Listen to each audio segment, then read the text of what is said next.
On the program today, we are so honored to be speaking with General Michael Langley. He's a commander of U.S. AFRICOM. We'll be telling you what that is. I'm sure you know it. You're in this region. There's a lot of work that's done here.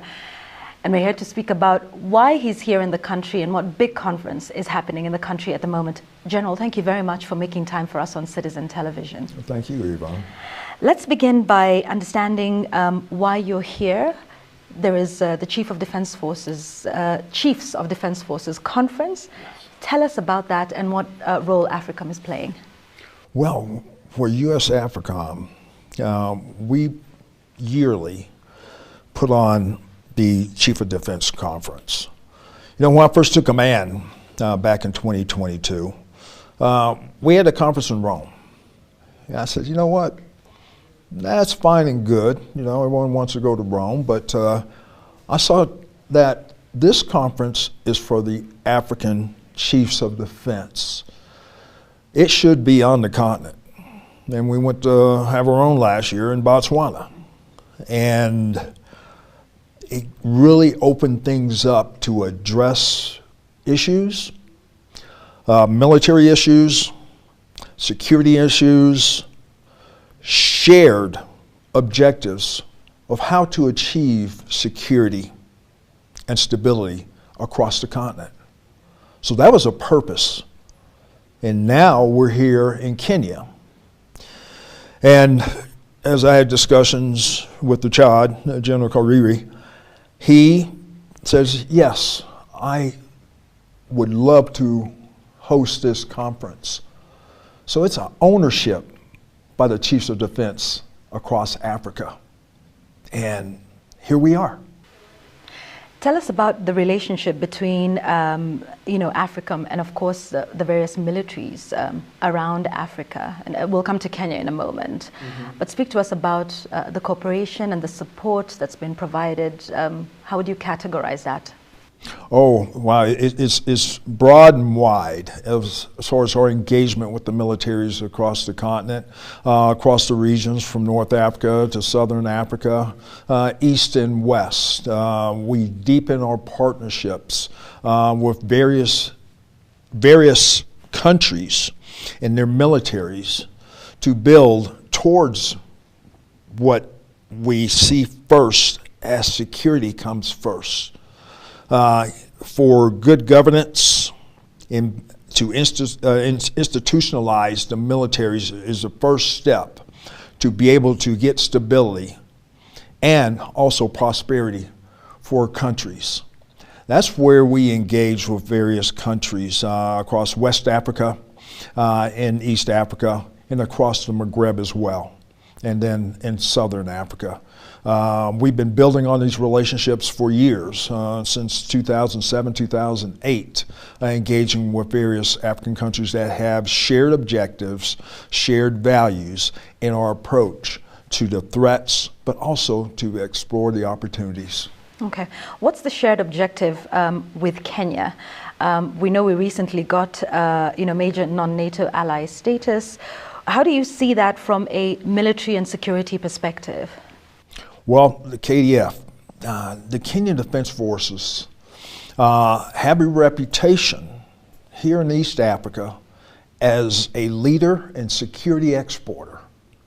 They are an anchor country, the KDF, in being able to, whether it was a few iterations ago of the Somalia mission, and then of late, ATMIS forces, and now awesome. Every one of those iterations, Kenya was there. I meet with President Hassan Sheikh Mohammed on numerous occasions, and he speaks very highly of the brothers and sisters in arms on his border in Kenya and their leadership, and how his Somali National Army depend on them to be able to be the leaders of institutionalizing and professionalizing the forces. Kenya does that so well. What do you see then, now that we're talking about Somalia, let's speak about that for a moment. Now, it was ATMIS, there's been the drawdown from that. Yes. How would you assess the capacity of the army and the military there towards upholding security? Because, like you say, that's something that's shared between yes. Kenya and Somalia. It ebbs and flows, especially during major transitions. And, point be known, I know that there was, at the first of the year, just a number of political type things, and I don't really get into that would affect overall security and the ability for the Somali National Army to perform, because there were some unknowns. And so whether it was between Somalia or the federal member states or the Somali national government and outwardly to other countries, there was things that they had to work out. That had effect on operations. I'm thinking they're getting past that, but the most pressing piece that stressed their continuation of operations was a transition from ATMIS to AWESOM at the first of the year.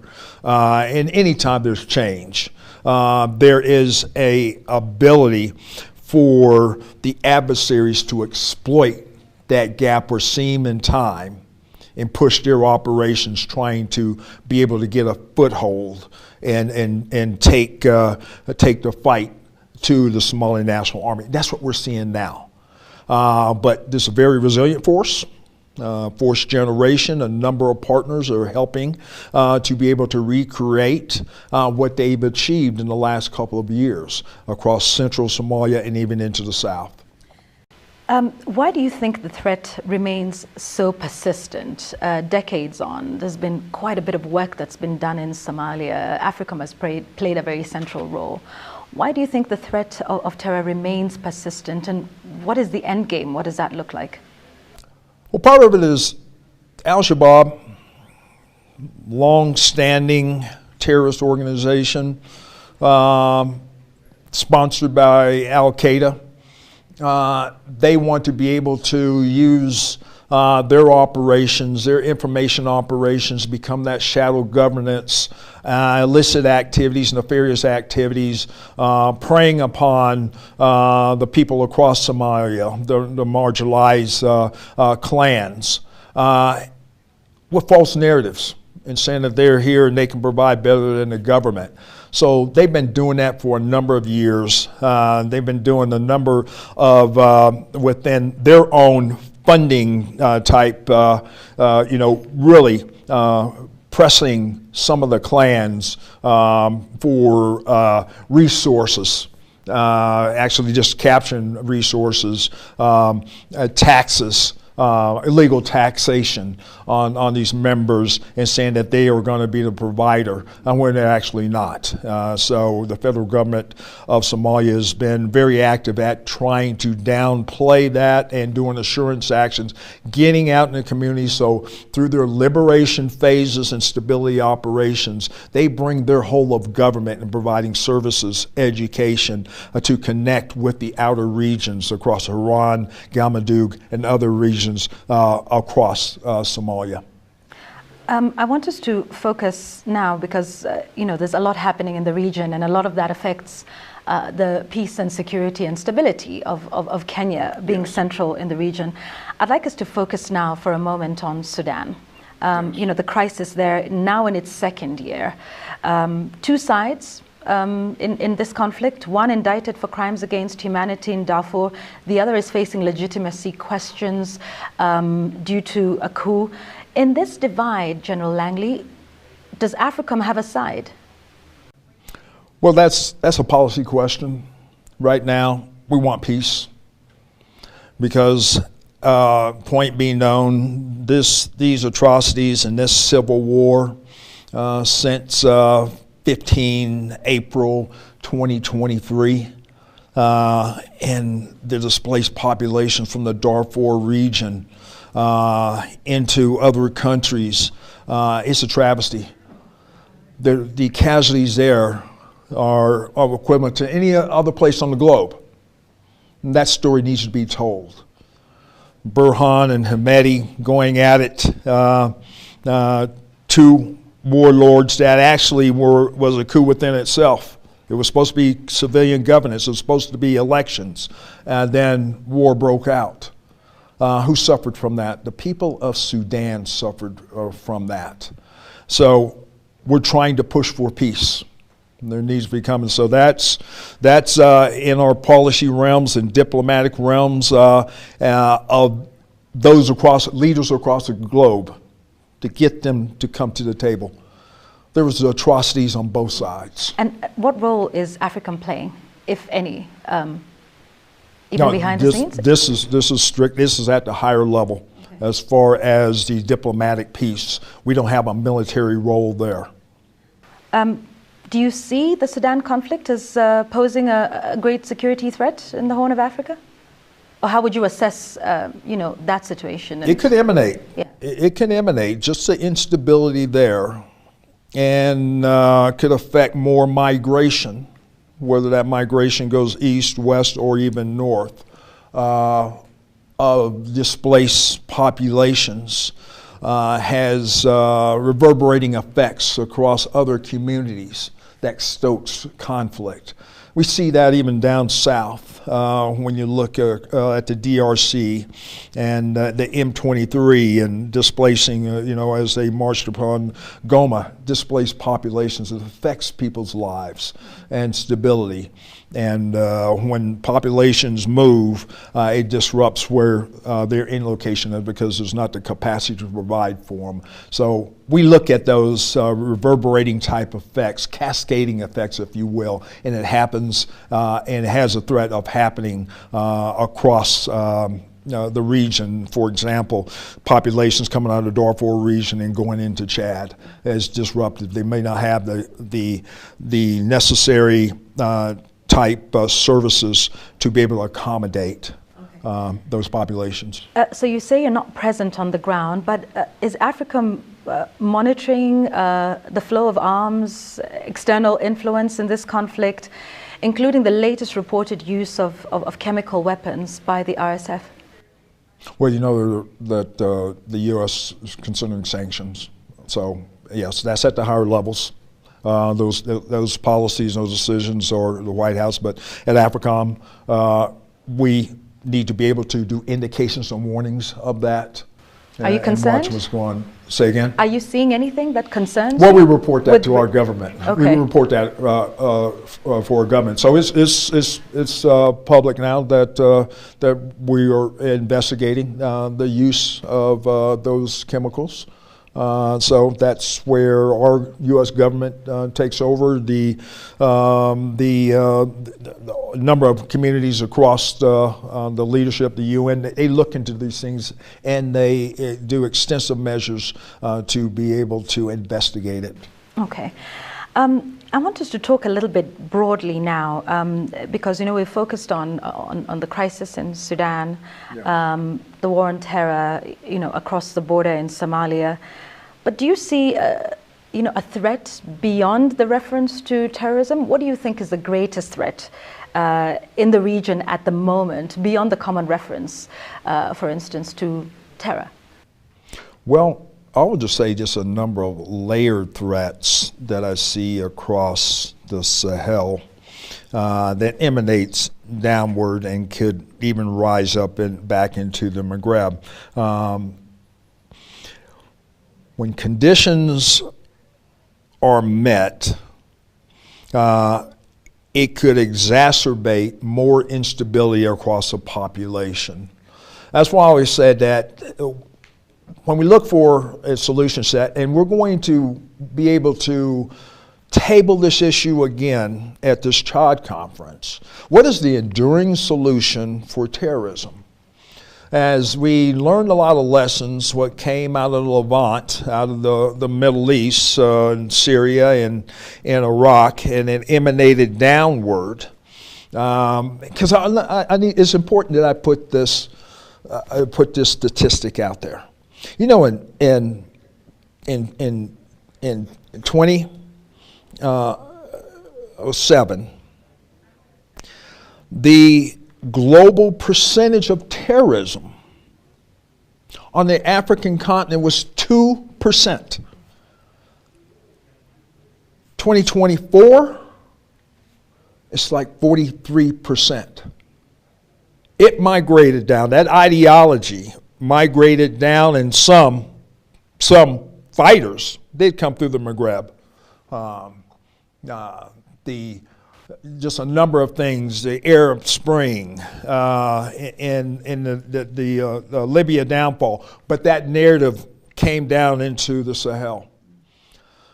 So we're finding out that this jihad and this Islamic extremism kind of resonates with some of the populations and the marginalized populations across the Sahel, and it took hold and it turned very toxic. It turned to an atrocity, whereas these armed gangs took on a caliphate, a desire for a caliphate, which really stoked terrorism. So how do these countries meet this? There's a number of ways. None are modeling a simulation. This is not just kinetics. It's not just being able to have offensive operations to clear. It's a whole of government approach by these African countries, building in education systems, building in the true sense of religion in these populations, and providing services so these military-aged males are not indoctrinated into terrorist activities. Yeah. Is that a change of approach, I think, with AFRICOM? Because we've heard of a move towards, perhaps from the whole government approach that you speak to what I've heard termed as burden sharing. Is there a change? Yes, it is moving to burden sharing. Explain to us what that means. So we did whole of government approach, and then we know that change of administrations went and they said, okay, let's look at what we've been doing and let's select out what has been working, and let's get laser focus on being able to be straight with our partners that have been building capacity and shifting and sharing of a burden. So a number of our partners have that capacity with other allies that collectively can still build that model. Number of examples in West Africa that are in the process of rebuilding this. But the model is effective when you take into account of the whole community that's been affected by terrorism. So it's them taking that up for themselves. What does that look like, perhaps more specifically? Because we'll see. Yeah. I mean, what's the rollout plan? They understand. For that? Yeah. Yes. I met with a number of ministers of defense and some presidents and chiefs of defense, and I said, hey, there's a change of our approach. We're going to help you where we can. We do have different priorities, but we're still here for you. We still want you to lead it because you understand your consequences better than anyone. We don't prescript anything in AFRICOM. When I go and I call it a campaign of learning. And people thought, yeah, he's doing a campaign of learning in his first year of AFRICOM. No, I've been doing a campaign of learning throughout. When I sit down with MODs, chiefs of defense or presidents, I learn from them. I learn from them. They tell me what their approach is to terrorism. And I figure out, and they tell me how AFRICOM can help. Okay. All right, so it's about countries perhaps taking up their own autonomy. General, let's talk about countries taking on their own autonomy. You are on African soil, not for the first time, but this would be a good moment to ask about one of the countries that has taken its own autonomy, and that's Burkina Faso.